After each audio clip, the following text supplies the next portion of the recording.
Hi friends, எங்கள் வீட்டில் இன்னைக்கு வந்து பால் பாயசம் செஞ்சேன். நான் இன்னைக்கு மாமா வேலைக்கு போகல, லீவு இன்னைக்கு, அதனால பால் பாயசம் செஞ்சோம். மணி எத்தனை தெரியுமா? நைட்டு வந்து 9 மணி ஆகுது. நாங்கள் வந்து பால் பாயசம் குடிச்சிட்ருக்கோம். நான் ஏன் இப்படி இருக்கேன் அப்படின்னு பார்த்தீங்கன்னா, எங்கள் மாமா வந்து 700 தொலைச்சிருச்சு.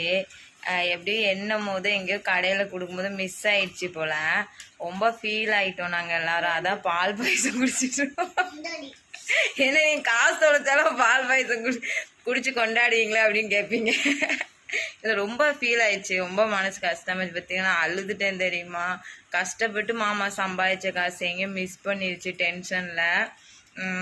ஏன்னா மாமா இன்னைக்கு லீவ் போட்டாங்களா, நேற்று கொஞ்சம் வண்டி வேலை இருந்துச்சு, செட்டில் கொண்டு விட்டுருந்தாங்க. அதனால இன்னைக்கு சரி லீவ் போட்டனால வேலை இல்லையா, அதனால பால் பாயசம் செஞ்சேன். மாமா ரொம்ப ஃபீல் ஆயிருக்கு. மாமா பார்க்குறீங்களா? மாமனால பால் பாயசம் பொக்கு பொக்குன்னு குடிச்சிட்டு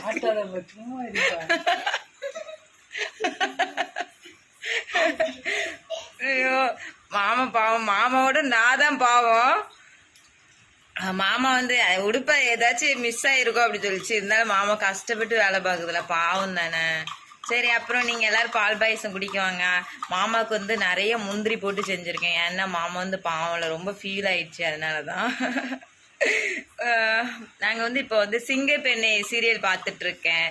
ரொம்ப டல் ஆகிட்டேன்ல இன்னைக்கு, வந்து ஃபீல் ஆகிட்டோம் ரொம்ப. நாங்கள் கஷ்டமாக இருந்துச்சு, அதனால் அப்படி இருக்கேன். அப்புறம் என்னுடைய வீடியோலாம் உங்களுக்கு பிடிக்கும் அப்படின்னா கமெண்டில் சொல்லுங்கள். ஓகே, பாய். பாயசம் குடிக்க போகிறேன்.